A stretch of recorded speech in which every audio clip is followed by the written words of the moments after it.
Я прожила долгую жизнь и на многих похоронах побывала.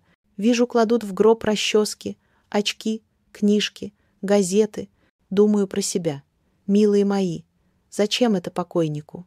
Помню, одна женщина газету комкала, чтобы положить к ногам умершего. Я спросила: «Зачем?» Ответила: «Гроб большой, пусто, ему неудобно». Я понимаю, сердце ищет, как проявить заботу, чтобы стало легче. Но, детки мои, усопшему уже не нужны вещи. Ему нужна наша молитва, искренняя и горячая. Не суеверие, не страхи, только молитва доходит до Бога. Исповедуйте друг другу грехи и молитесь друг за друга, чтобы исцелиться.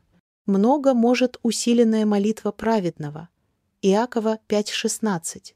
Если хотите по-настоящему помочь, помолитесь за душу родного. Это важнее любой вещи, положенной в гроб.